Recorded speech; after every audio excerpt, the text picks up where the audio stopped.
You've seen it all. He's lived the dark.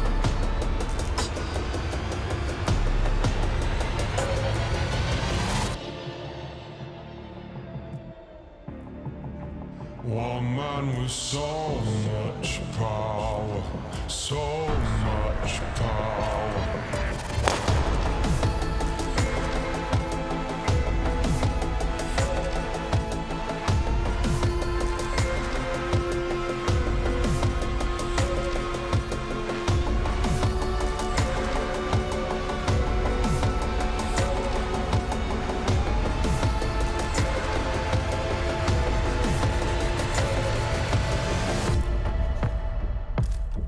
This part of the world is steeped in history. Donnington Castle, tucked away behind the course, played a pivotal role in the English Civil War.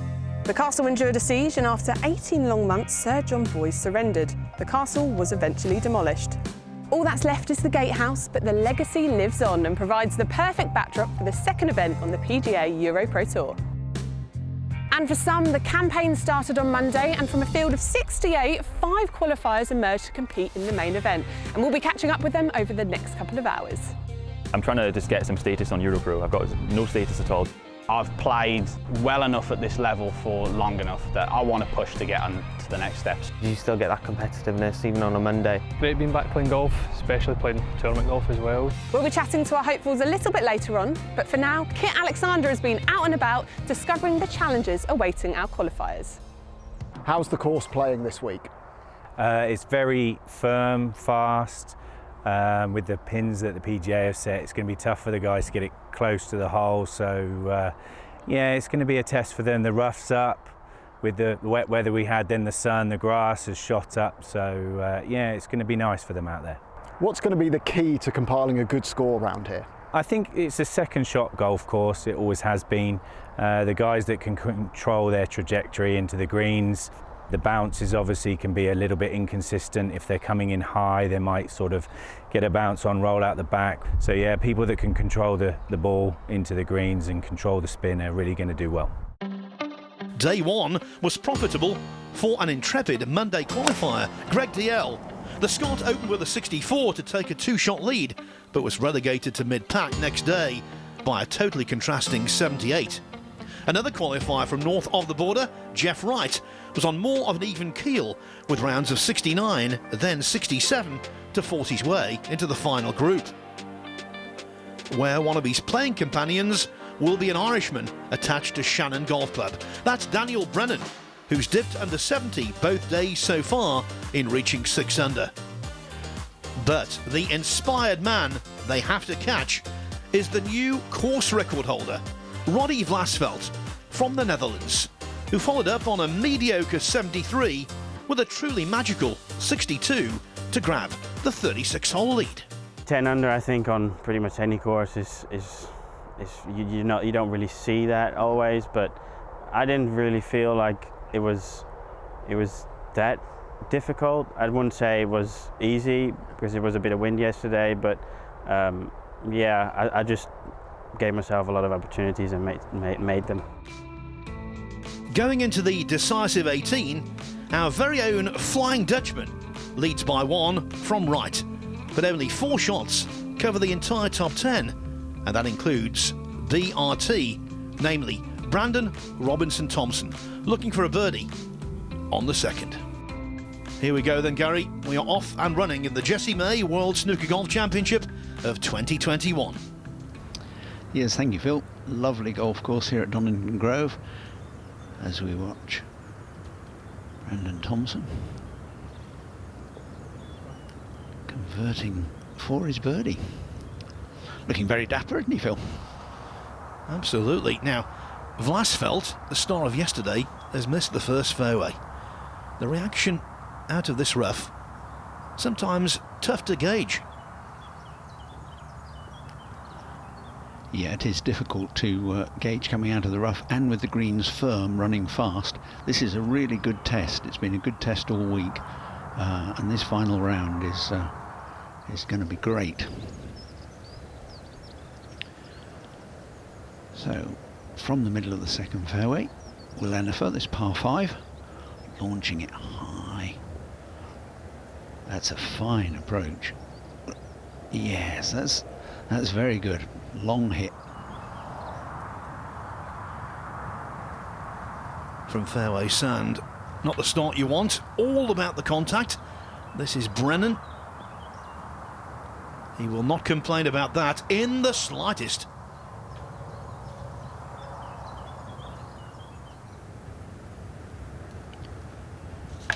Will Ennifer's eagle opportunity using the putter, as you can see, up and over the very smooth fringes. Judging the pace very well, if not quite reading the break.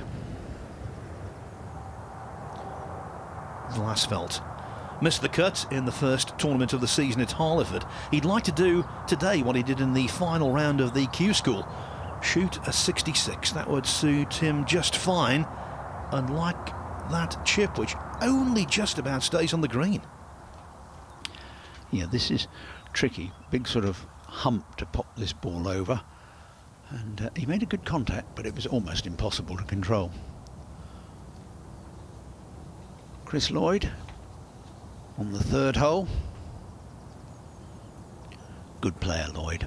Been a good player for several years. And they're showing us exactly why. Lovely shot. Just mentioned Harleford. Will Ennifer tied 12th there with 3 rounds in the 60s. Lovely stuff.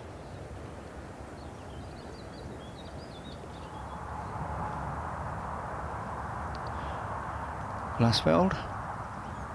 This one to try and save his par. At 12 feet. Yeah, with the ball having run down from that slope, it swung to the left, and he thought it would swing back to the right, but denied any success. Not what you want, starting with dropping a shot. I'm always pulling for Chris Lloyd. His career derailed by wrist problems. But you know the ability is very much there. He improves to 6 under.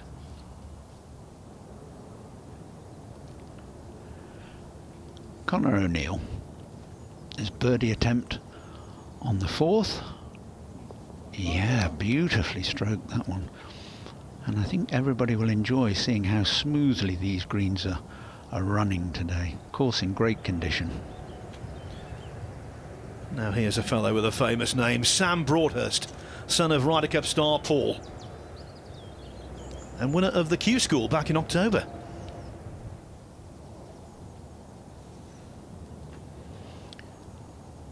Thompson. This 3-footer for his birdie. Yeah, nicely negotiated.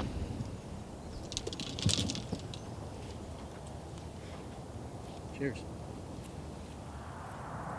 After the quality of the approach, Brennan deserves an opening hole birdie. He certainly does. It was a wonderful shot, and he's duly rewarded. Good start, just to settle any nerves. And this for the birdie for Broadhurst.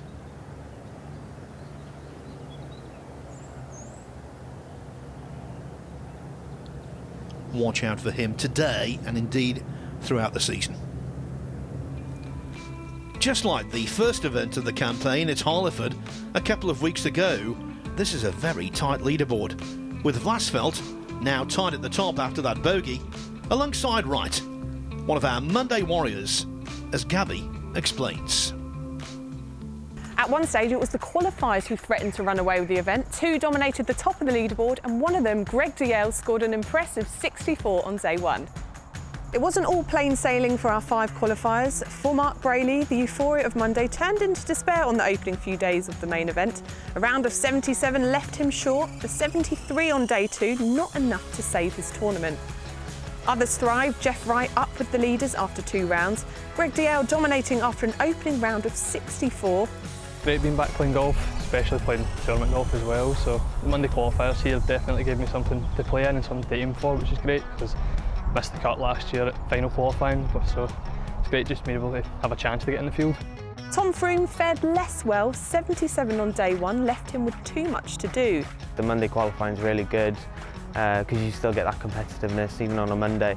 Ryan Cornfield recorded a 78 on day one, another mountain to climb that proved too great on day two, but all the qualifiers had a tale to tell. The birdie putts weren't going in, and to sum it up, my second hole of the tournament, I catapulted one off a sprinkler head out of bounds. For Roddy Vlasveld, it's more a case of oh my than OB. He's joint leader with Jeff Wright.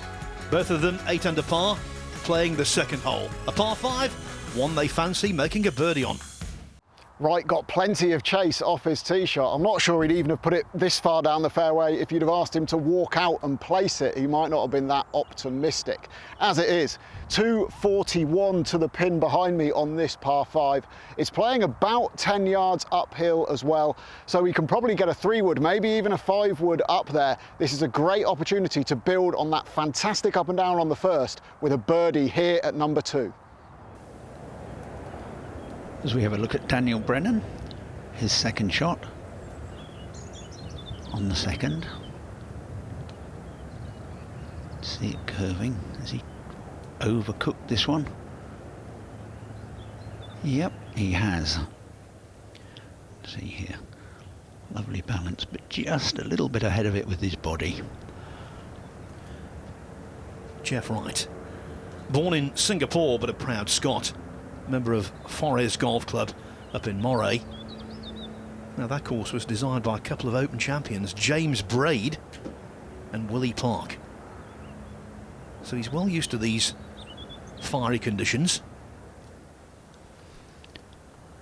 I must admit I'm impressed with what I've seen this week, watching Wright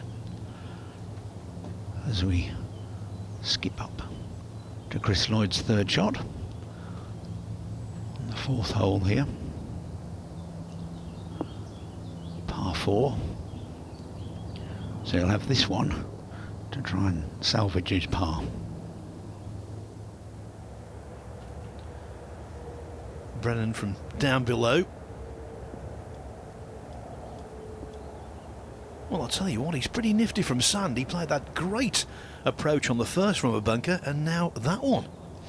Yeah, he is. I've seen him play a couple of shots out of sand this week, and they've all been very, very good shots. Now, can Lloyd salvage his par with this 10-footer? Oh, just broke just too late, as you could see. Good effort. Frustrating, though, for him.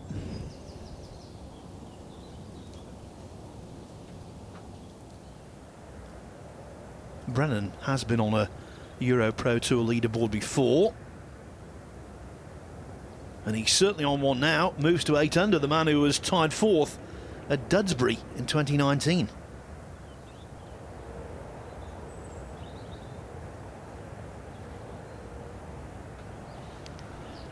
Jeff Wright, his birdie putt now, just under 3 feet. Keep it inside the hole, firm, yeah, nicely done. Moves to 9 under. However, what a difference a day makes for Vlasveld, already down to a tie for 3rd after bogeys on each of the first 2 holes. Now alone in setting the pace, it's Jeff Wright, 1 clear of Daniel Brennan. So, Scotland and Ireland 1-2 in the heart of the English countryside, here at simply delightful Donnington Grove.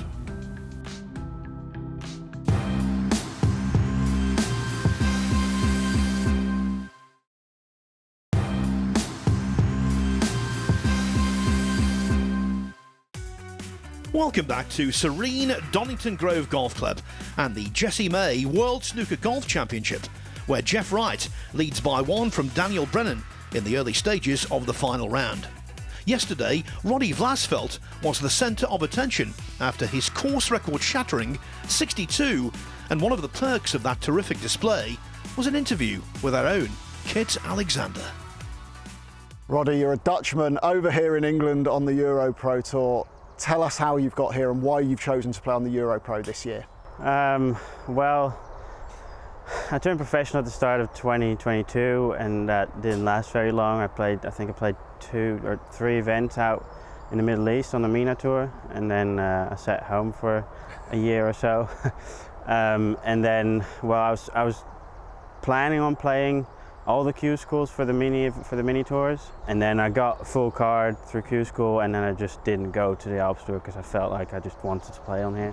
How did going to the University of Memphis and being in the American college system help you develop as a golfer? I think just the ability to have like great, because we had great courses. We were actually able to play the place where they have the WGC at the FedEx St. Jude's.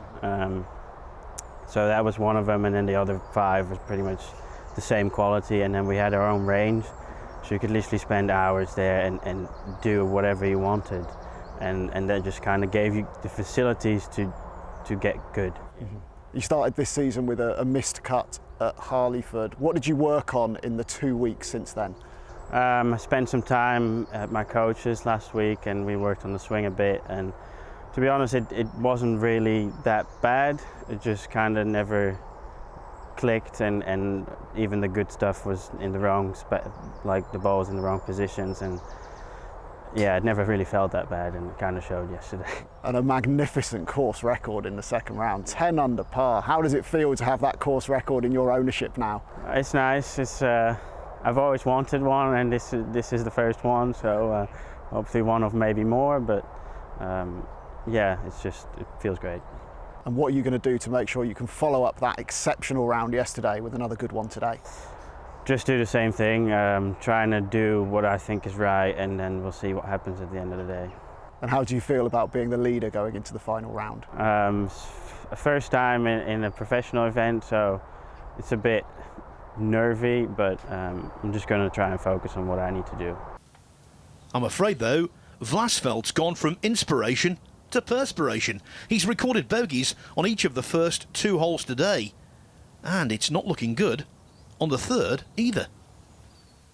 It's been a bit of a nervy start for Vlasveld, and he's found the fairway bunker here on the 3rd as well. A challenging shot ahead of him, 135 yards to the pin, but it's a good club uphill. He's relatively close to the front of it. He should be able to get it up without too much problem, but certainly one he's going to have to take all due care and attention with. So Kit told us all about that, and actually the way to play this is to put the ball about half an inch further forward than normal in your stance.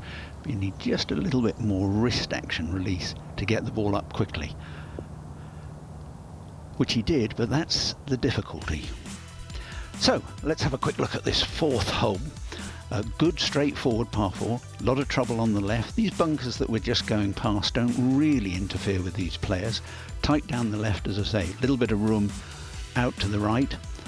Again, the bunkers just in front of this big, slightly elevated green shouldn't trouble these players. And the pin today, middle back of the green in the dead centre. Now, he saw Broadhurst birdie on 2, he parred the 3rd. Right in the middle of the fairway here on 4, after a lengthy drive. Like the rhythm, I really do. As you said, Phil, I think we will see a lot of young Mr. Broadhurst. Vlasveld, after his escape from the bunker, but he's battling not to be shedding more strokes, and I'm afraid that isn't going to improve his confidence or his temper. It's a really solid collection of par 3s here at Donnington Grove. This 5th hole has to be respected. And with the pin on the back of the green, it's playing 211 yards. And that's gone about 220.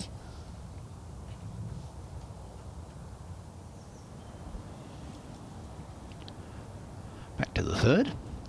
Jeff Wright coming just off the edge of the green. You can see the slopes in the green, down into a bit of a hollow, up over the ridge. Not easy to judge that when it's downhill, uphill, and then back down again. And he'll be a bit disappointed. Now Broadhurst. Quick put. Just keeps running on and on. Yeah, just a very slight fall from all the way from the back of that green. Now, back to Robinson Thompson's shot here.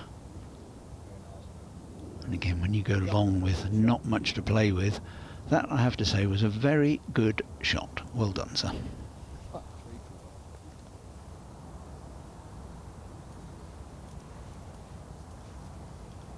Back on 3, up the ridge.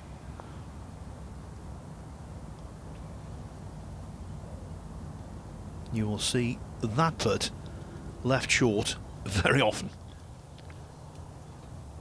Yes, I think having seen Jeff Wright go shooting past it frightened him. So, can he save his par?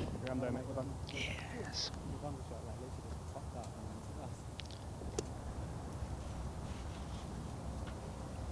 Now is there some light at the end of the tunnel for Vlasveld?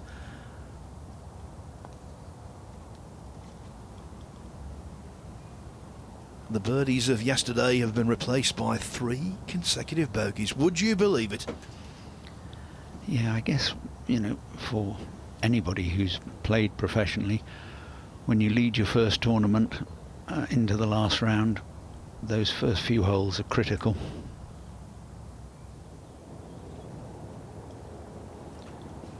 He knocked it past. Now it's a matter of tidying up.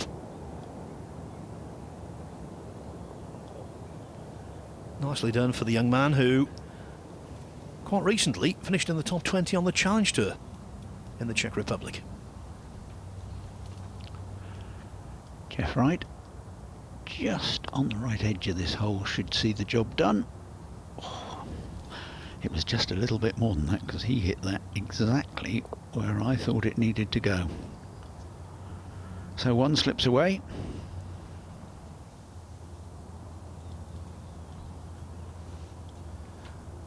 To gain on his playing partners with a plain old par, Brennan.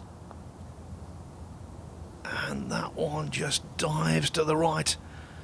Well, as a collective, they've made a mess of this. Extraordinary stuff. All 3 members of the final group fall victim to the third, serving to tighten up the leaderboard even more. Wright continues to occupy top spot, but playing the 6th by average score, the easiest hole on the front 9, Robinson Thompson needs a birdie to join him in pole position.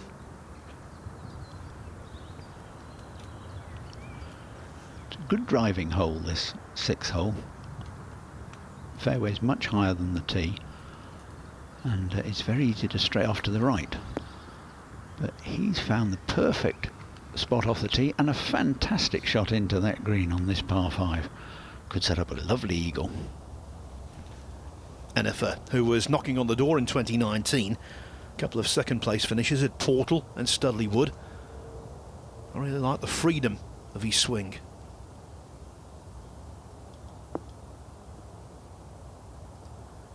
On this hole, that is more than acceptable. It certainly is.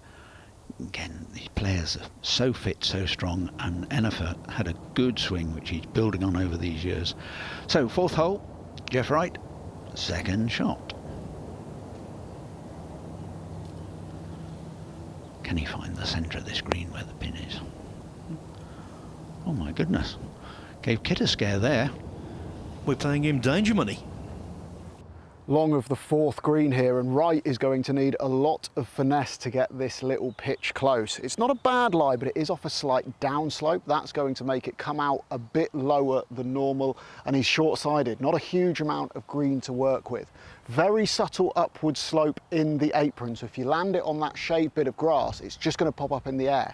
But once you get it onto the green, it all slopes away and left to right. A decision to be made here. Do you bunt one in low or take on the higher tariff shot with a bit of loft and really try and judge that landing spot very precisely? Robinson Thompson, after that truly stunning 2nd shot, can he convert this? Running well and running very truly. And there, Gary, just like that, is the new leader. How quickly things have changed. Yeah, they certainly have. And Kit told us about this shot. This is pretty tricky.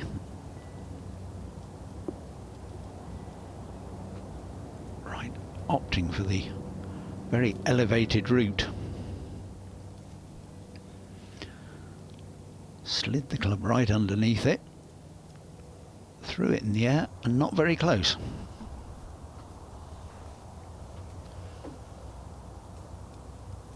Birdie putt on 5, but more realistically 2 putts for a safe and secure 3. Oh, what a good roll that was. 6 feet from the cup, he must have thought that it got a golden chance. Yeah, it swung right across the face, Phil, didn't it? Good effort.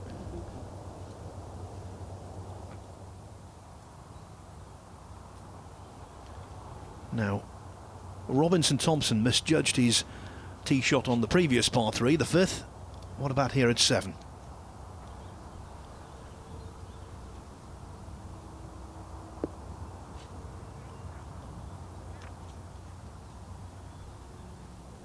Decent. Yeah, it was. Now, right. Is there some salvaging possible? No, and even that's not quite dead. I think you'll be glad to see the back of this one.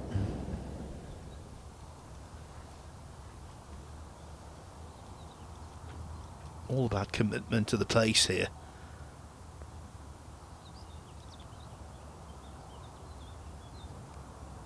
Didn't break as much as he thought it would, and it didn't stop as quickly as he thought it would.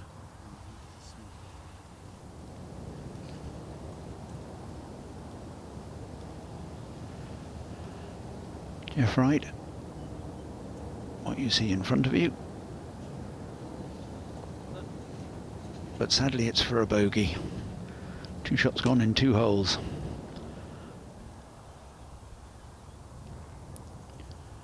Yeah, this was a difficult first putt here, Phil. Up and over. A bit dry on the side there, which gave it extra impetus. And all of that really was just the tee shot finished in about the most awkward place on the green.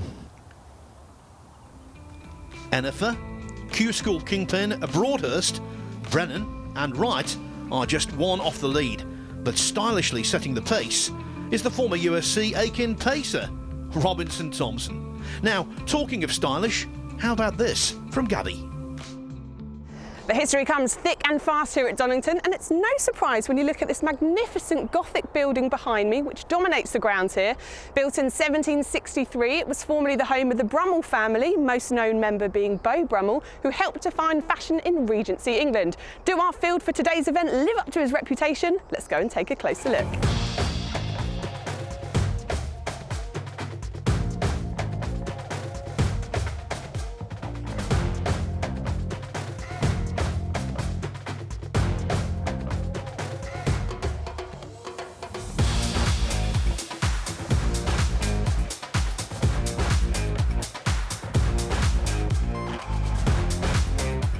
Fair to say, it's apparent that the apparel would be to Beau Brummel's liking.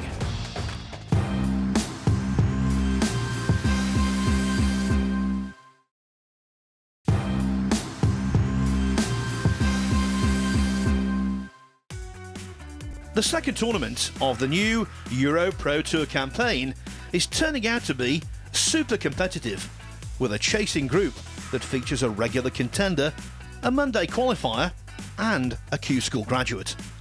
But at Donnington Grove, the leader, Brandon Robinson Thompson, is playing the 8th.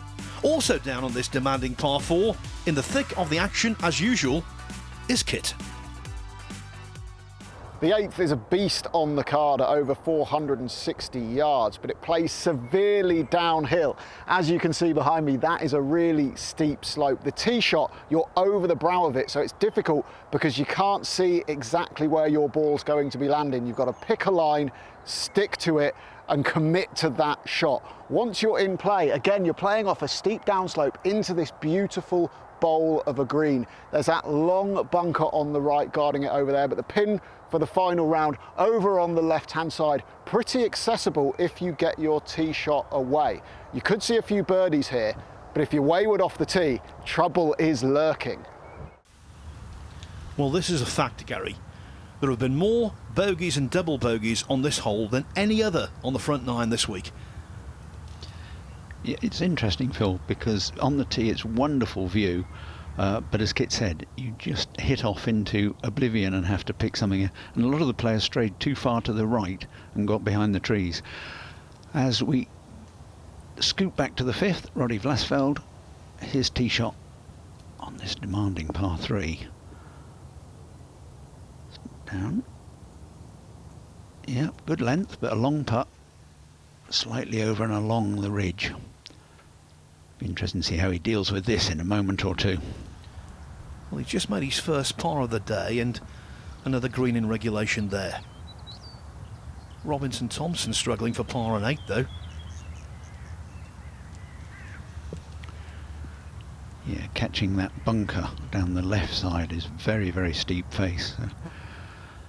The poor shot there was that one approaching the green. That really wasn't very good.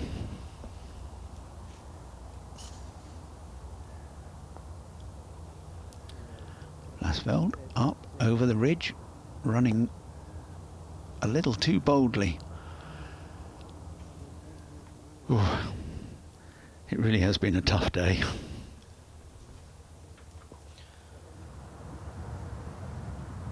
Now for Robinson Thompson, all about not panicking, trying to limit the damage. Horrible stance though, not the best of lies either, and he just about scrapes onto the green. He has that for a bogey, double bogey, staring him in the face. And having secured a par, is Vlasveld going to get straight back on the bogey run? Yeah. 4 gone in the first 5, Phil. Just another illustration, if we needed any reminders of what a fickle game this is. Just take a look at Robinson Thompson flying high after that eagle on 6.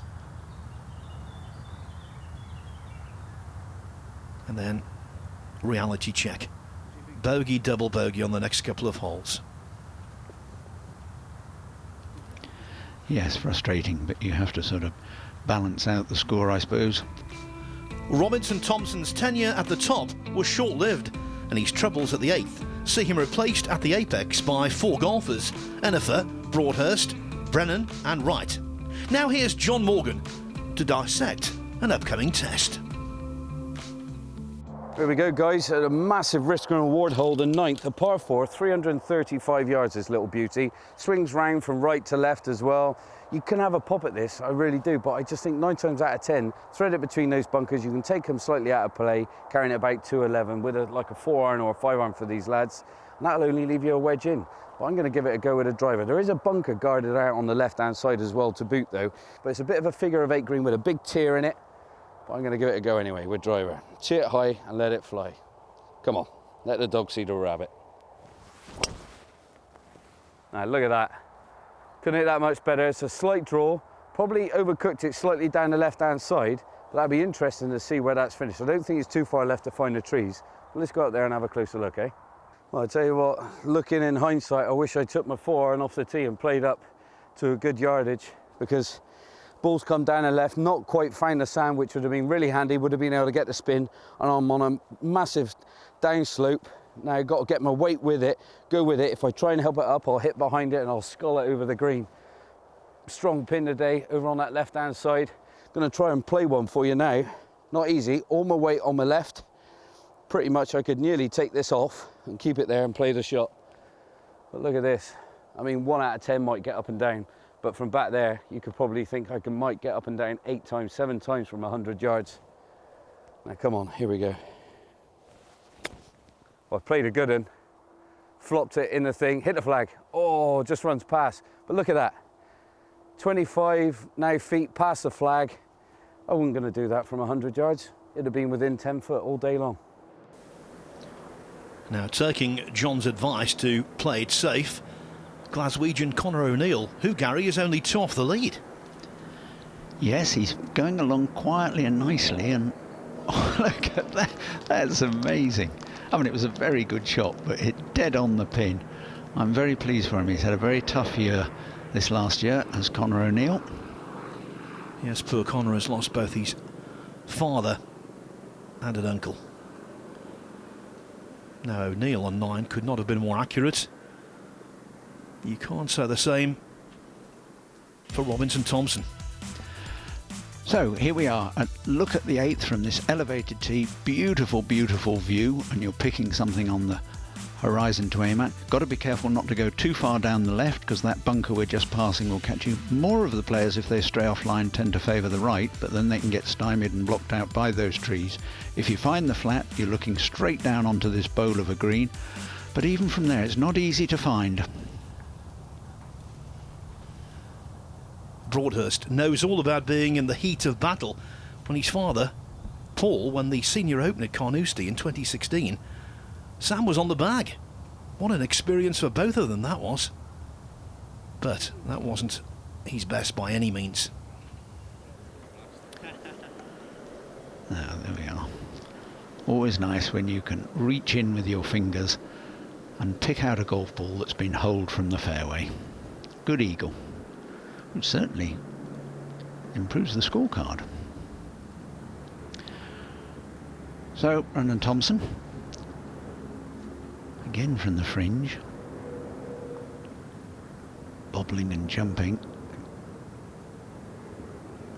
Might have been a good thing, because it still got past the hole. Normally bobbling and jumping slows the ball down. It might have scuttled a long way past if it had run really smoothly.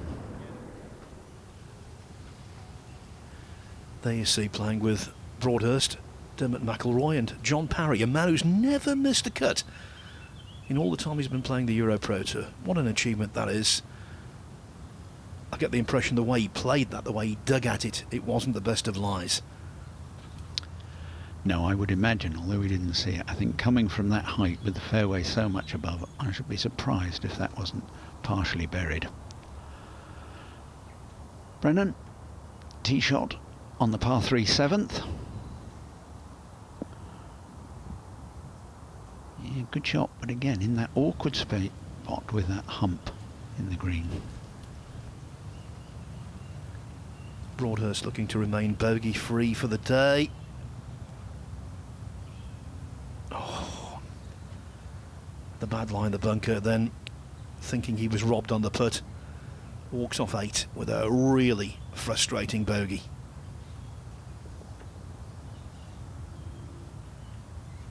And of course, having lost a share of the lead. Yeah, it just looks such an innocuous hole, the 8th, but it's bitten a lot of people this week.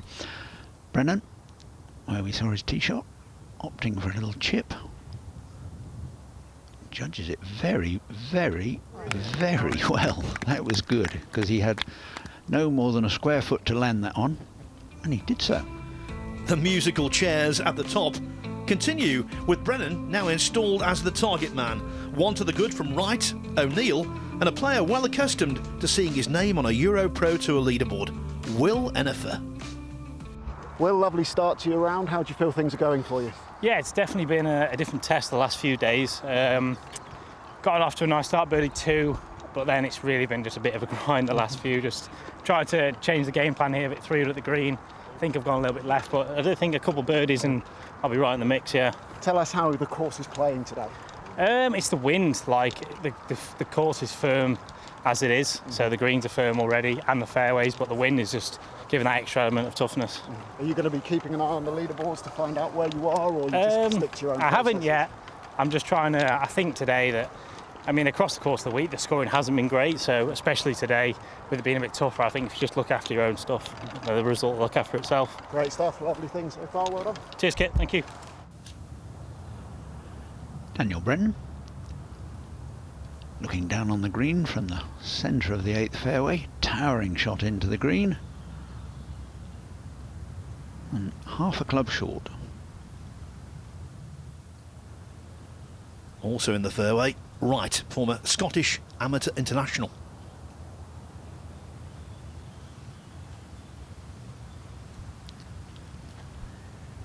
Is he drawing this one into the flag? A little bit right. Is it going to cling on? Yes, it does. Hasn't long been a pro, right? This is his first season.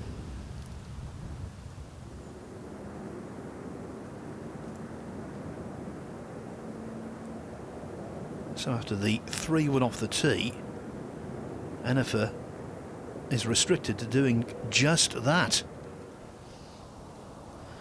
Yes, that was strange that he was forced to just play backwards. Now our first look at the 10th hole. Conor O'Neill having come off that eagle at 9. Par 5 that the players are hopeful of reaching for 2, despite it being an enormously long hole. It plays much less. And in the air that must have looked great because it went right over the top of the flag. Now can he salvage par in a rather unconventional manner?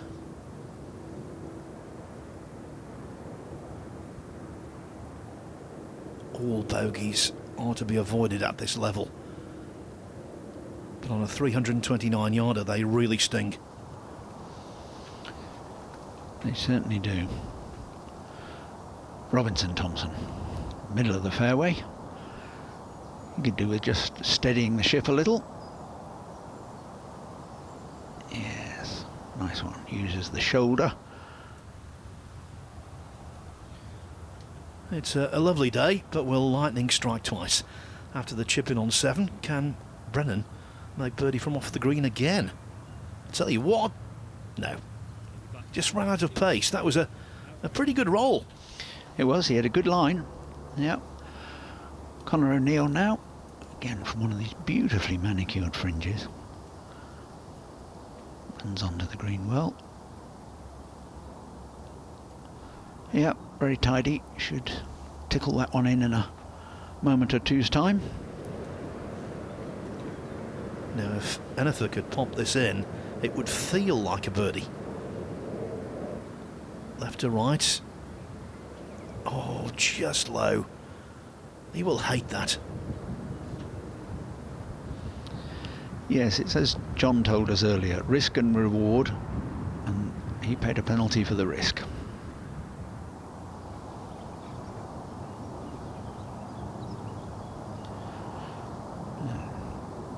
Birdie putt. Swing off the shoulder. Yeah, it was always too straight at the hole. But again, should secure a par.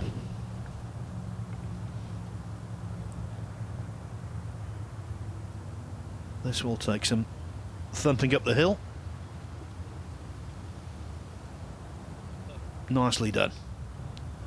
So after that faltering start where he had back-to-back bogeys on 3 and 4, that's 4 consecutive pars, steadying the ship.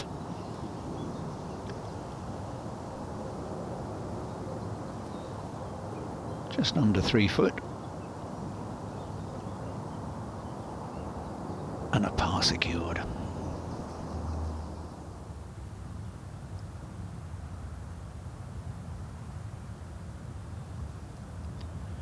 Brennan, a similar distance.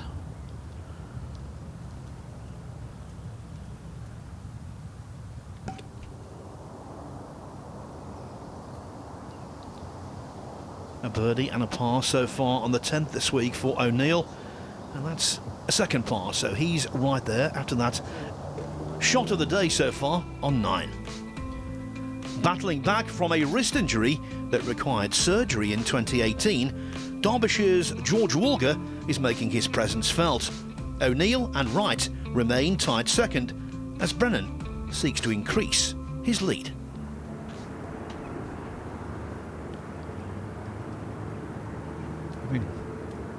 Put the ball beautifully in the fairway. What can our leader do? Tiny bit unlucky, he pitched it right into the top of the slope, killed it. Enifer mustn't dwell on that disappointment on 9, but after that, Ooh, straight through the tree, so proving that trees are 90% air, as they always used to say, very annoyingly. Yeah, but it did wiggle its way through. Lasveld also on the 9th, having gone up for the green. Big hit, nice chip and run, steady down, steady down.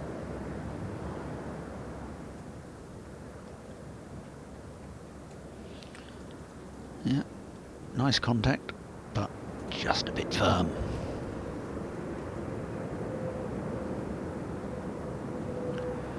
Jeff Wright opting for a lazy little flop up with a lofted club, and I think without any doubt this is the best of the bunch. Not quite O'Neill's calibre, but a lovely shot. Something about this hole, Gary, that appeals to the Scots. Yes, I think you're right. Enifer, having come through the fork in the tree, as you can see, ball a bit above his feet. He's got to be careful with the wedge, it doesn't shoot off too far to the left. Now well controlled.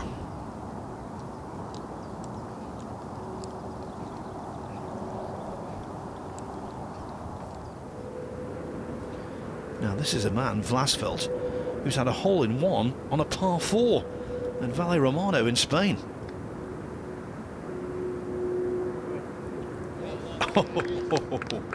Well, well, well. After that start, he needed something to get going, and maybe that's it.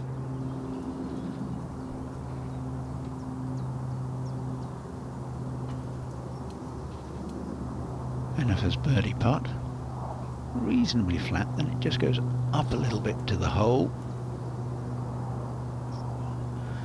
Good effort.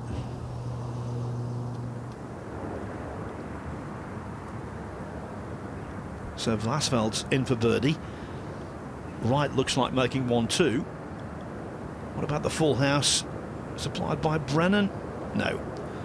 And there's plenty of meat on that bone. Wow, he's not that well by rush of blood.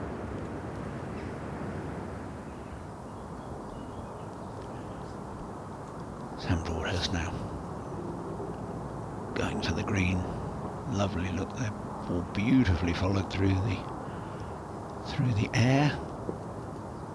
And, oh, a bit unlucky. I thought that would skip up that little slope there.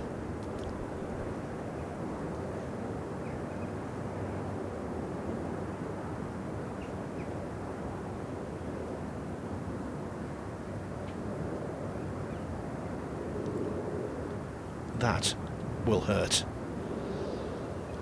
Yeah, it's just all a bit clumsy, that really. So Broadhurst gripping down the bottom of the grip. Nice little bit of control. Slides the club under the ball. Well controlled. I know I've talked about his father a lot, but I have to say this. Paul's short game, world class, phenomenal. It certainly is. And what is Wright going to do? Well, he too gains another one on the card.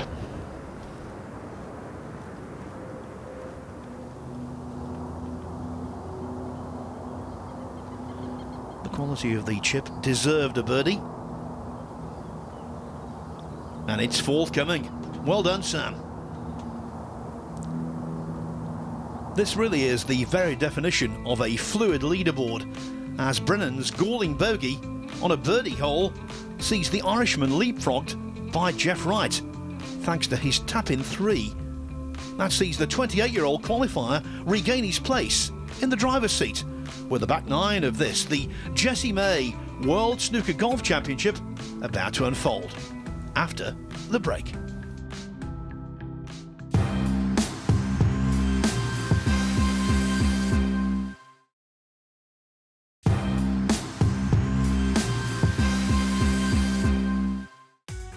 Donnington Grove in all of its glory, but on Monday it was merely the chance to compete, not thoughts of glory in the Jessie May World Snooker Golf Championship, that galvanised those involved in the single round qualifying competition. One of those was our current leader, who spoke with Kit before the closing 18 began. Jeff, how did you first get into golf? I got into golf through my dad. He was really sporty. He got me into all sports, golf, football and the like. And yeah, played everything growing up. And then when I was about 12, 13, football, which had been my main sport, took a back seat, and golf kind of took on from there. How has the step into the professional ranks been for you? Yeah, it's been weird, for sure. I've not really been able to get going yet. I kind of got 5 or 6 tournaments into last year when COVID came, and then I got a couple more tournaments after that, and this year's been the same. It's been hard to plan. So it's been weird, but it just kind of makes you more grateful for any golf you do get to play. How easy or difficult is it to keep your game sharp and where you need to be when you're not able to practice every day necessarily when there are lockdowns, or certainly play in a competitive environment? Yeah, it's tricky. I was just saying to you off camera there, we were lucky in Scotland that we had the 3 months there where we could still play golf. So that would have been a really long winter had we not had that. The first lockdown where everyone couldn't play golf, that was a struggle. Probably the longest break I've had from golf for about 15 years. So yeah, it's just learning to adapt. It's kind of become normal now, I guess, COVID. So you learn to live with it. A lot of the Scottish guys on this tour are very close. They travel together. We're seeing a real resurgence in young Scottish players on the European tour as well. How much is that going to help your progress being a part of that community? It'll definitely help, yeah. There's a load of Scottish guys on this tour, so it makes it a lot easier to travel, a lot easier to get dinners with down here. It's a lonely game sometimes if you're just by yourself. So yeah, having that community of Scottish golfers and having guys like Bob McIntyre, Conor, Grant Forrest on the European Tour to try and chase is definitely a good incentive. This was the first Monday qualifier on the EuroPro Tour ever this week. You were one of the 5 that got through, and here you are, bang in contention. How did you approach that Monday? Obviously it's a long way for you to come from Scotland to enter it. Have you got to take those kind of chances and seize them to take the next step in your career? Definitely, yeah. It's a lot of pressure playing a Monday qualifier, especially knowing only 5 out of 72, I think it was, get through. But yeah, I've been playing well, so I did feel confident. But as you say, you've got to take that chance to try and get a season's worth of events. So yeah, just glad I got through that, and hopefully I can kick on from there. And how are you feeling ahead of the final round? I'm feeling good, yeah. A little bit nervous, but I kind of learn to enjoy that and embrace that. This is exactly kind of where I want to be. So yeah, looking forward to the challenge. And how special would it be having driven down here for the Monday qualifier, not even knowing you'd be in the tournament, if you potentially lifted the trophy later today? It'd be pretty cool, yeah. It'd be the end of a weird week, as you say, not knowing if I'm going home after 2 days or 5 days or whatever. So it would be a nice problem to have for sure, yeah. Great playing so far, good luck. Thanks, Kit, cheers. Sitting pretty, the poster boy for the notion that signing up for qualifying can fling open a career door. It's right by one from 4 players snapping at the leader's heels. Among them, fellow countryman Conor O'Neill, looking to take advantage of the hole that's delivered most eagles and birdies this week, the 13th. Indeed so, and here he is with his 3rd shot, splashing it neatly out of the sand, pin high, 4.5, 5 feet away. Now will Vlasveld's back 9 be an improvement on his front 9?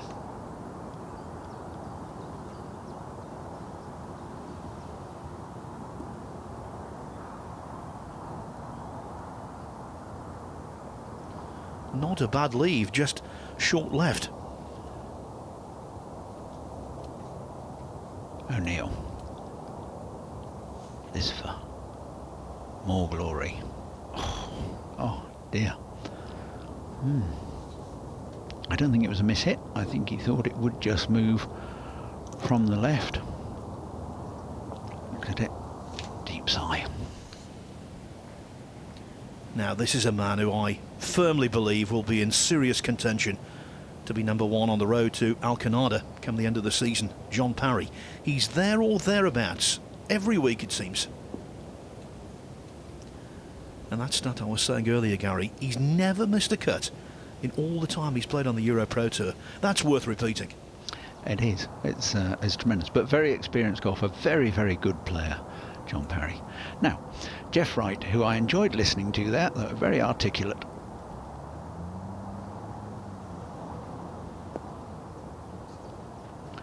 Not only is his voice good. His clubs are talking well also. Now Parry let me down with his second shot on 12. What about his bunker shot? Yeah, that's more like it, John. At Harleford in the opening event of the season, he closed with a 63 to claim tied 9th. Could be a little better this time.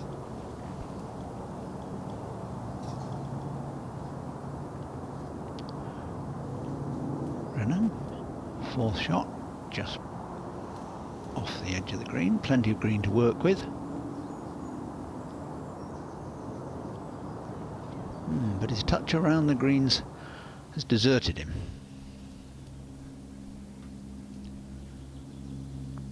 Now Broadhurst, again one of those putts where you have to judge the pace well, and when you're coming up those slopes it's so easy to just give it that little bit extra and leave yourself a smelly one coming back. With the greens drying out, they're running quickly. So tee shot from Rutherford now on the 15th. Another very strong par 3. The par 3s on this golf course are really, really good tests. Par 5, 13th. Tough drive here, doglegs to the right, but narrow coming out from the tee, as you can judge looking at that picture. Then hole turns towards sort of 2 o'clock as you get up to here, and another good chance of reaching this if you get your tee shot in the right place to get this on there. Bunker shouldn't come into play. Pin today, just 8 yards on in the dead centre of the green. Maybe an eagle chance. Enifer hoping so. Now he's been going backwards in more ways than one. We saw the chip back away from the hole on 9. That resulted in a bogey. He made a bogey on 11 as well. So needs to turn things around.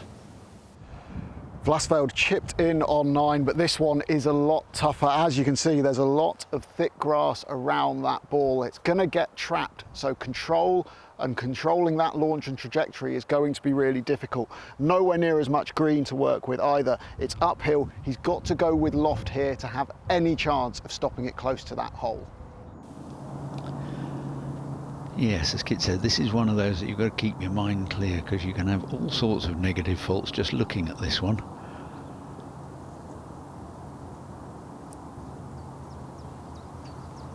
Good job, chose a little jab forward and it's worked nicely.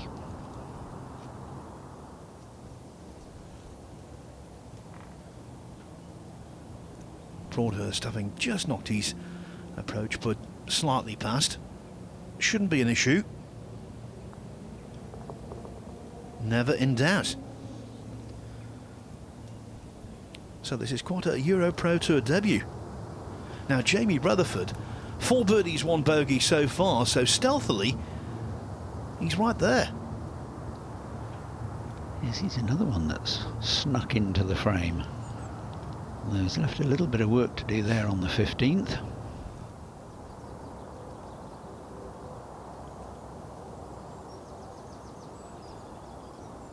Brennan's longish par putt.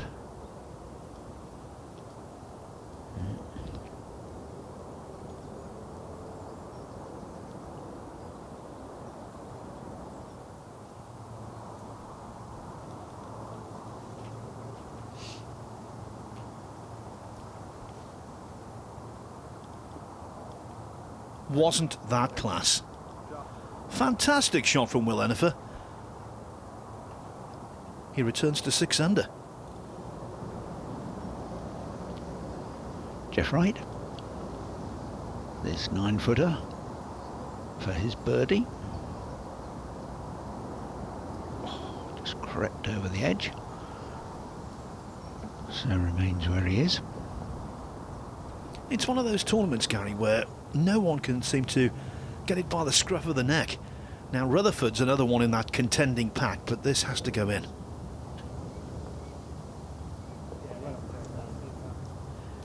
You're absolutely right, Phil. There's all sorts of possibilities, and it's exciting. I'm enjoying it.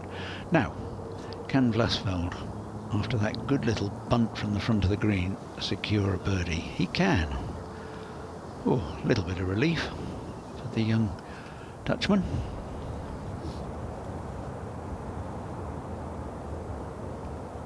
O'Neill on 14.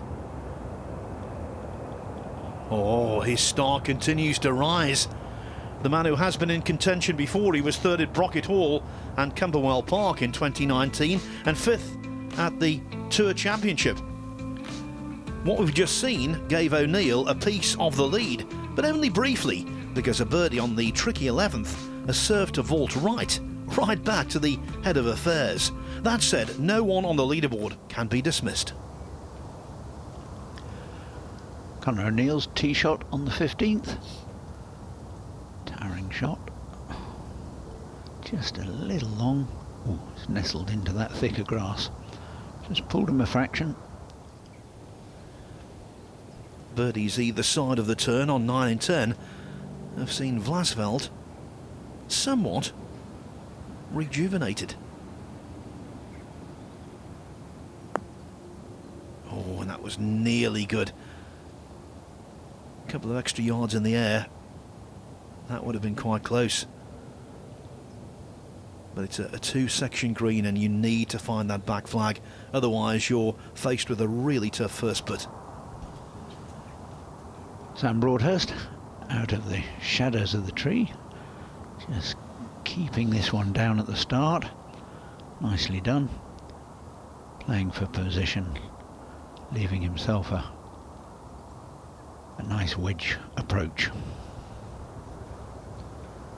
Conor O'Neill, member at Pollock Golf Club in Glasgow, where last month Jeff Wright, another title candidate here, won a Tartan Tour event.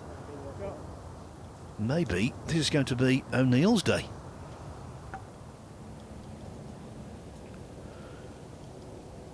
And here is Wright. Second shot on the 12th. Nips it off, launches it high into the air. Yeah, good shot. Got it up on that top level. Reasonably flat putt. Tricky pin today. Some excellent pins on this final day set by the PGA.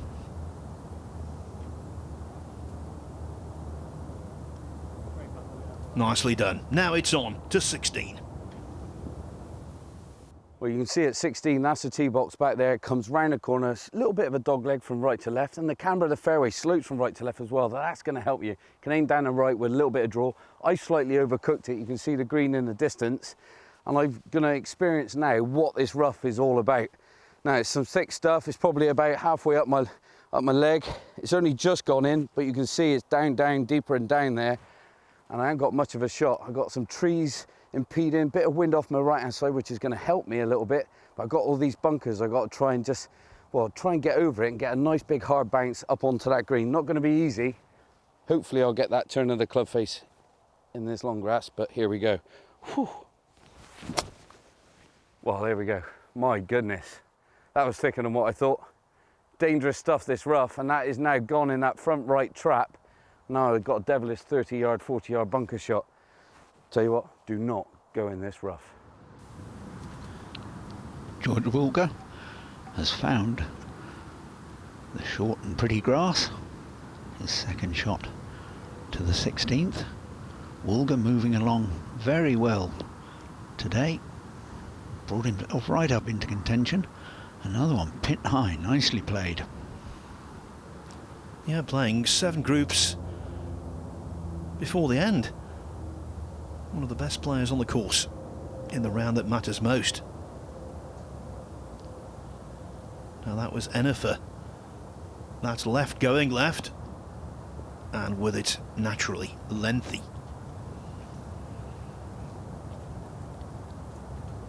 Yep, just closed the club face a bit and hooked it long and left. Let's just have a look, see if we can see anything here. It's just, we just know the release of the wrist was a fraction too soon. Back to Broadhurst. His little approach on the 13th. Ooh, bit unfortunate, dropped it just on the fringe and it's kicked itself over there. Now Walgar this to get right into the thick of things. Just smashing. He won twice in 2013 on the EuroPro Tour, also a winner at Frilford Heath in 2012. He knows how to get the job done. Yes, very experienced, as is this man, Will Enifer. But under the trees, popping it out pretty well. Keep the hands forward, leading the club face. As long as you choose the right club, land it on the smooth grass, which he did well. Now we've seen this is definitely three-putt territory.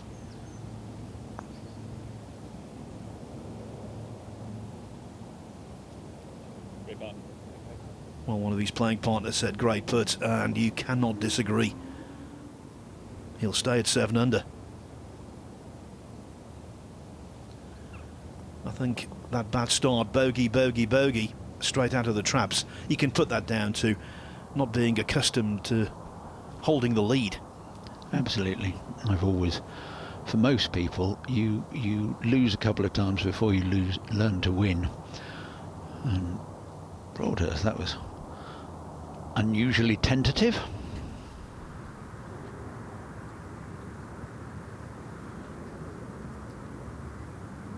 Rutherford needs to keep the stroke going, not fall victim to nerves, and he looked pretty good there.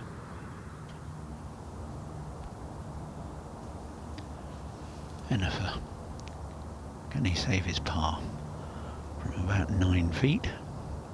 He certainly can. Well done, Will.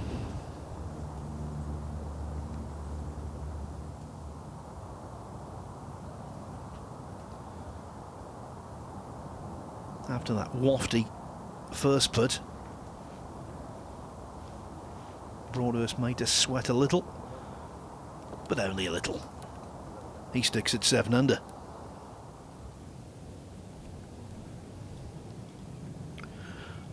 After the good approach onto the top back tier, can Jeff Wright find the right line?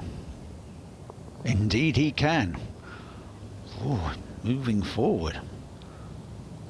Spring in his step. Yes, with holes running low, Walgar and O'Neill are tied second. Overnight leader Vlasveld could still bring about a full-scale recovery, but there's now a degree of daylight at the top. I just wonder, with those back-to-back birdies on 11 and 12, is Jeff moving in the right direction to lift the trophy? The story here at Donnington Grove continues in just a moment.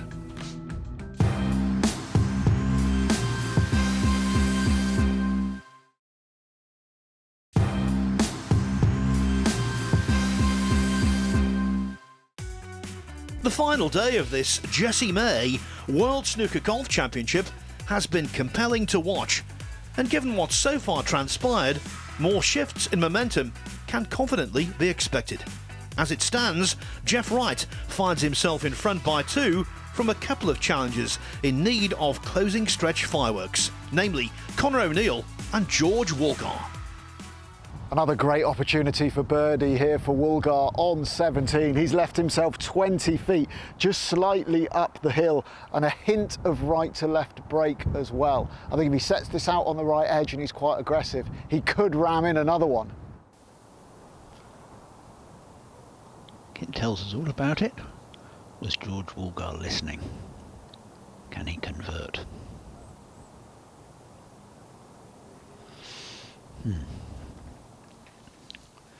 You can't believe it. What an opportunity, and leave it a foot short. You can never complain too much, though, about a par on 17. Oh, that was a waste. Although he does.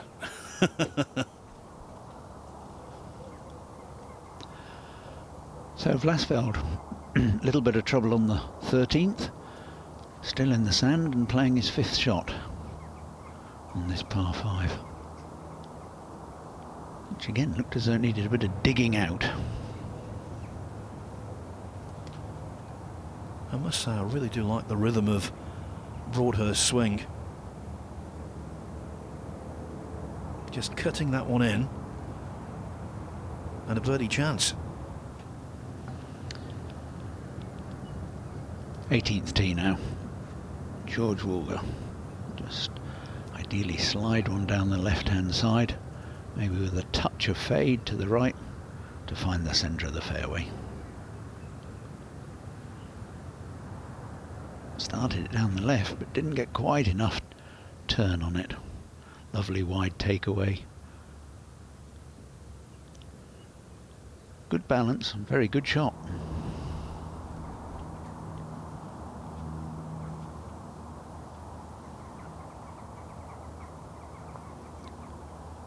Putting from off the green. A little clumsy. Opening the door maybe for the chasers. Woolgar has 137 yards to the flag here on 18, but with the wind slightly off the left, he's got to flirt with this tree. He might be able to get it up just over the corner and far enough left that if that wind does touch it, it doesn't send it too close to that water. On the other hand, he can just play a little gentle draw around it just to hold it off into that breeze. It'll be interesting to see which of those he goes for. Well, he is benefiting from positive affirmation because he's made a birdie on this hole already this week. Yeah, I think his eye would probably favour just holding it back against the breeze with a little bit of draw. That was a pretty good effort. Now this for an ugly 6.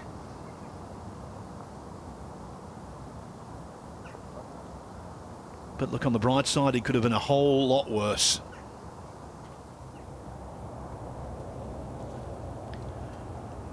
Broadhurst, like you, Phil, I think he's a great prospect, got all the shots, and this birdie effort running nicely. I thought that was in. 4 holes to play, still the potential to come out on top. On top right now, Jeff Wright, but this is for par on 13.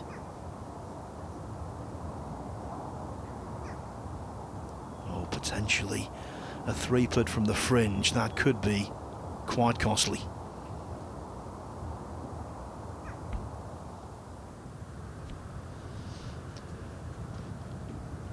George Walger. His birdie putt on the 18th. Running well, come along, running. Oh, that's very frustrating for him to be in the jaws of the hole on the 17th and 18th. He knows there are opportunities that have gone a-begging. Well, at least he sets the mark with that back 9 of 32 in a round of 67. And you know, maybe after a lengthy spell in the doldrums, the dark days are over. It's been a long journey for me, having had quite a lot of time out of injuries and life, as you said. But yeah, I'm nearly there. I'm getting back to some sort of my best. I've got a good routine around me, and the guy who's been helping me swing wise, like today, I can remember playing here in 19 or whenever it was, when I was like, just get back playing. And they hit the shots I've hit coming in, I wouldn't be able to do that. So it's been, yeah, shame I didn't hold those 2 putts on the last, but it's been good this week. I feel like I've got the spin in my putting. Been working with Nick Soto, and it's helped me with my rhythm. It's been just had my eye in this week, so I've had some good footage. But yeah, a shame on the last 2 holes. But. What a day for leaderboard movement. Just when it seemed that Wright was about to seize command, his bogey on 13, coupled with a terrific birdie on the 16th for O'Neill, again gives us joint leaders with the Scottish flag flying high down south. As for Vlasfelt, he's in the group 3 off the pace, although not out of the reckoning just yet.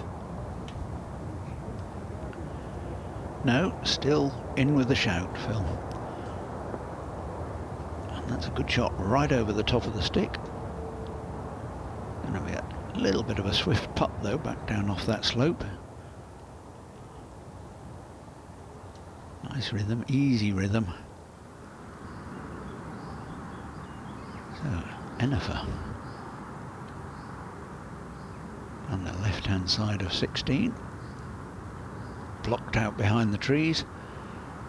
As you can see, having a pitch out and may have hit it just a bit too far and gone right across the other side of the fairway.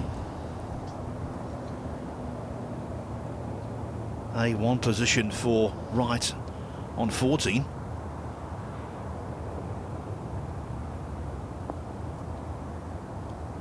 Excellent. Not dwelling, not keeping his mind on the mistake on the last hole, just thinking about the challenge going forward. I'm not sure if Wright was brave, aggressive, or pushed that a bit there, or a combination of all three, but he's found this slither of green to the right of the pin, and that means it's an uphill putt, which is great. He can be aggressive with it. It's only about 6 feet off of the right lip. If this one goes in, a fantastic bounce back birdie. So Will Enifer, having been blocked out by the trees, his third shot, trailing by 2. Nearly pitched it in the hole. It's going to be a battle to make a par. And I come to 18, 420 yards, this little par 4. Beauty as well. Dangle the carrot on you because there's a little bit of a bunker on the left-hand side that you might think you want to carry. It's playing a little bit downhill, but it's about 310 yards off the tee to carry it, 290 to get to it.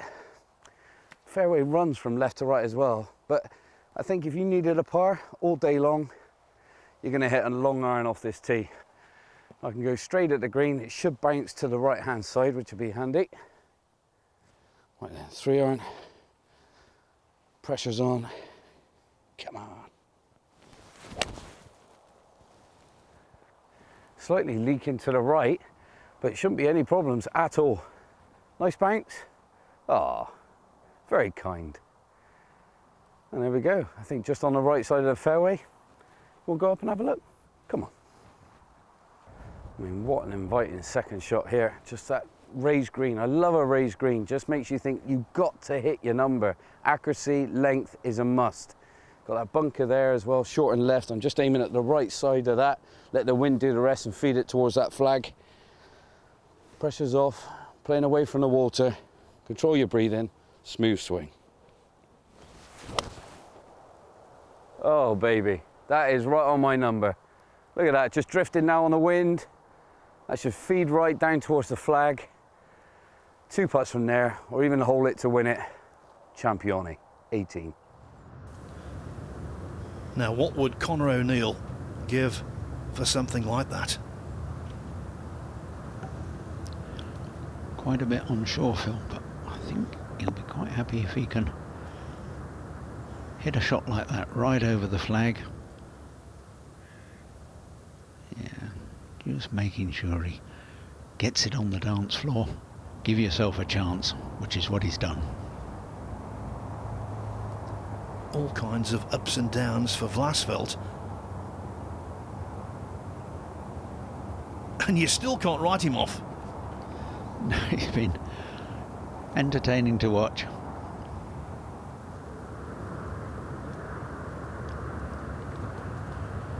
Conor O'Neill. Down over it, studied the line. He's up a bit quick. Don't think he's got the right line. No. As soon as it came off the putter, he knew it was too far to the right, but it'll be a par. This is a must-make for Enifer. Had a case of the lefts on the 15th and the 16th. Salvage par at the par 3, but not there. You get the feeling, with just a couple of holes left, his title race at least is run.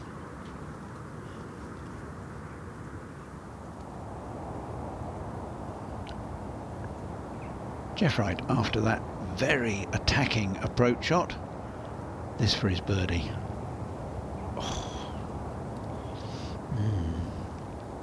Just one or two that have just crept away from him, Phil. Yes, and with this tough closing stretch, the mark established by Conor O'Neill could hold up.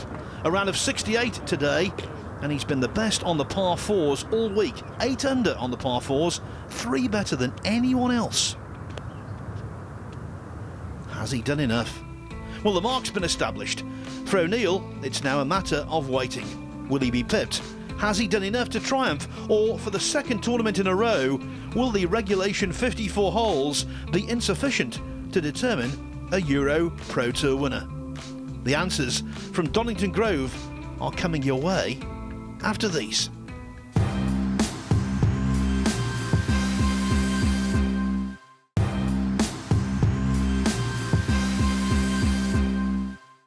The last time the PGA EuroPro Tour came to Donnington Grove was in 2019. It was a rain-soaked final round, but it was Sweden's Mikael Lundberg who emerged victorious in a playoff right here on the 18th hole. James Adams had closed quickly and forced that extra hole, but the experienced Swede got his hands on the trophy. He's a three-time European Tour winner. He was looking for a route back to the big time, and the EuroPro Tour provided the first step along that journey. While the win in Donnington was tight, it was even more dramatic at the Tour Championships. James Allen holed a long birdie putt on the 18th to force a playoff, but the experienced Swede Lundberg emerged victorious, taking the Tour Championship title and the Order of Merit. That earned him a place on the Challenge Tour for the following season. It's the second event of the year here at Donnington Grove. Who can get that victory, potentially on the way to much bigger things? This late in any event, it's rare to see so many players vying for the title. But that's the intriguing picture at Donnington Grove, where with a pair of Scots tied at the top in the Jessie May World Snooker Golf Championship, you have to think, will playoff history repeat itself? 15th tee, Vlasveld, 2 behind, but still with holes to perhaps have a chance of clawing his way to the very top of the leaderboard. Interesting how many players we've seen go long and left on there today. With ball above his feet, Broadhurst could go left on 16. In fact, he's done the reverse, and that seems to have settled down. Jeff Wright now, 15. Can he find that shot that just clings to the right hand side and stays close to this well placed pin? Yep, pretty good. Vlasveld is going to have his work cut out for him to get up and down for par from here. As you can see, he's right in amongst the trees. He's going to have to get down low, not disturb too many of the branches. What lies ahead of him? It's slightly uphill, a lot of green to work with though. So he can get a little low runner up there, which is handy because it's going to have to be a really wristy shot, really back and then pop down into the back of the ball. Not impossible, but difficult.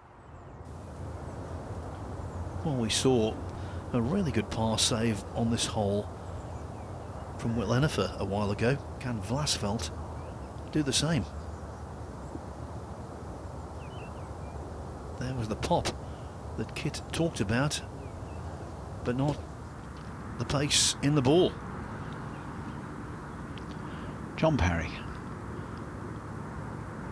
is the shot, looking straight at the pin and running well, oh, very nicely. Mark of a master.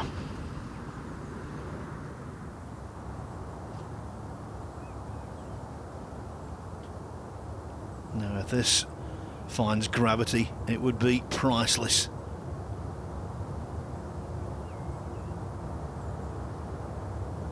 Well, he raced his first putt on 13 from the fringe and made bogey.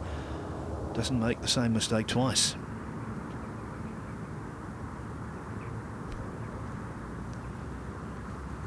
Broadhurst, 6-footer for a par, little bit of break left to right.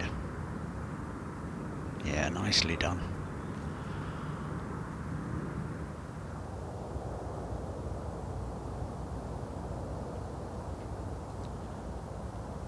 Vlasveld, you would think, has to sink this one. Unlucky in that instance, but I think generally he would be the first to concur that he's made too many errors today.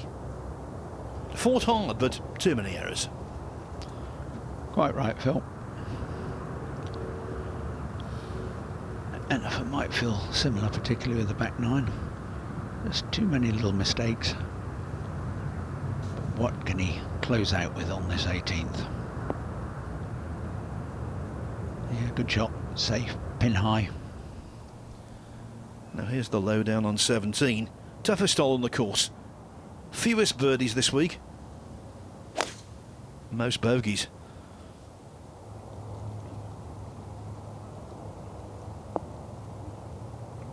Nicely done. Nicely done indeed.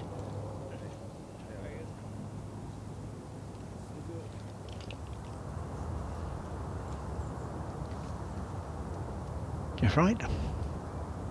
Just tidying this little one up. Secures his par.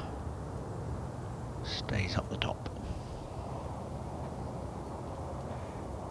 Now, given that O'Neill is at 9 under, this must go in.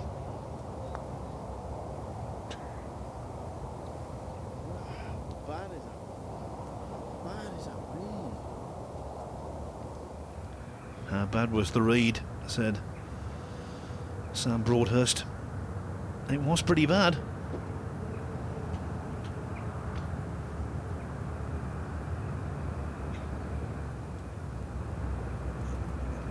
And that one was pretty good, but it didn't fall, and Enifer has to settle for a 1 over par 73 with those back-to-back bogeys that really hurt on 16 and 17.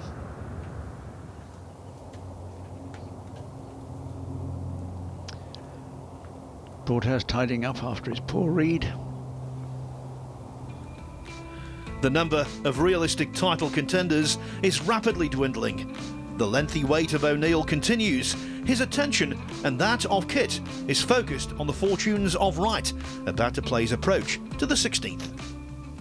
When the moment called for it, Wright has pulled out an absolutely stupendous tee shot here on the 16th. He whipped it up the left wing around the dogleg, and here he sits just 71 yards from that pin. And look at it there, it looks flat, it looks accessible, and he can attack it. A birdie here would go a long way to getting his hands on this trophy. It certainly was a big drive on this 16th. Now, can he capitalise?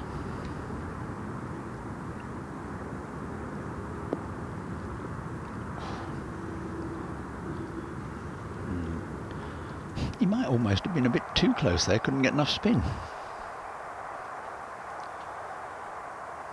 On the 18th tee, Broadhurst looking for a pleasing finish.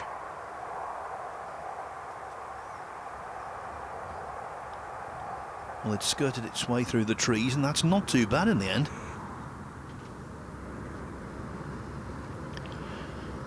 Back to Wright, another one of these with a couple of yards to get onto the green. As he judged this, oh my word, that was so close. I feel for him, Phil. There was just that faint hint of break, wasn't there, to give him encouragement, and then as it went towards the hole, it seemed to straighten up. Sam Broadhurst, tee shot crept through the trees. It's come out, giving a good look at the pin.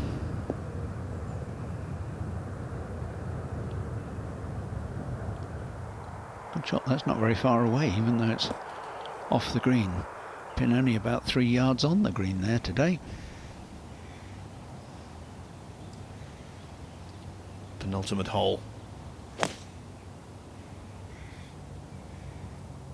Wright staring this one down. Popular spot for tee shots to land in.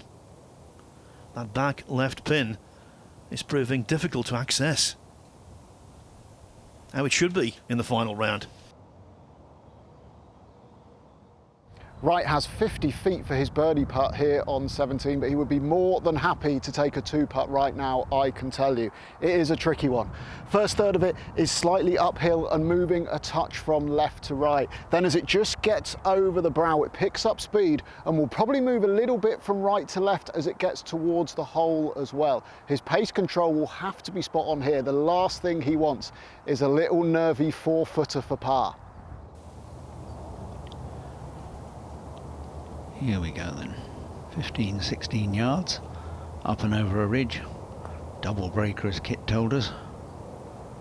All about really getting the pace right. And he has left himself a tester.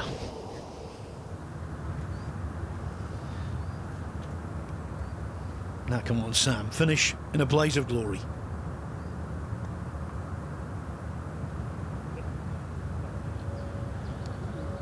Oh, looks to the heavens, but I'll tell you what, regardless of the fact he's come up short, it's been a really good EuroPro Tour debut. Now this is a knee knocker.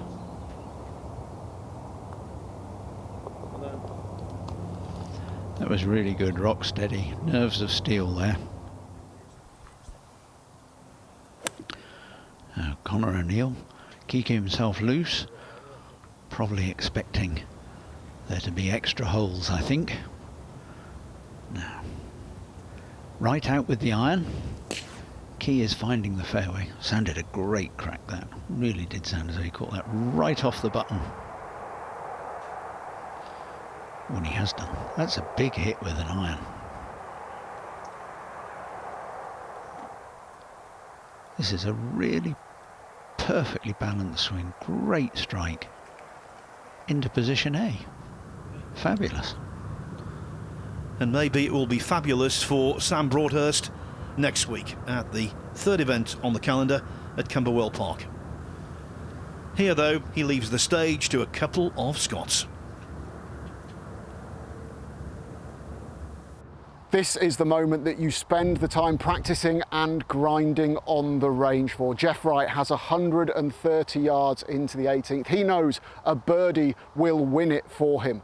But the wind is switching all the time. It's getting up, it's blustery. One moment it's straight in, then it just wheels off of the left a touch. But we've seen plenty of birdies on this 18th hole today. If he can knock it in close and hole a putt, he will be lifting that trophy.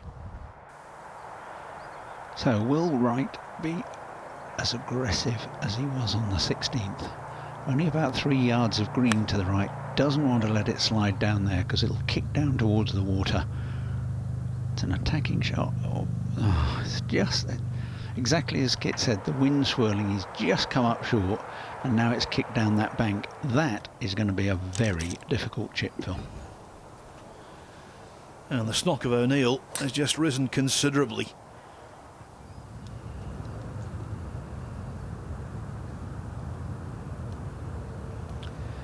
Yes, here we are. Well below the green. Got to throw it right over. The lie was okay, but the nerves at this stage, you know you've made a bit of an error. I've got to get it close. And he hasn't.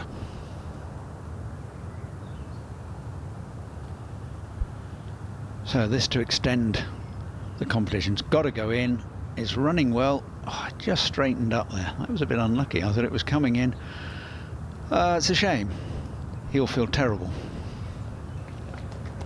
Yeah, Gary, there's no getting away from that fact. His journey began in a Monday qualifier, and he came so close to winning the whole shebang. Wright's left to ponder what might have been. Contrasting emotions, though, for that fellow. Conor O'Neill emerges from a heart-wrenching year of personal loss to collect £12,500, claim top spot on the road to Alcanada rankings, and become a EuroPro Tour champion for the first time. Conor, you've just had the confirmation that you've won. How are you feeling?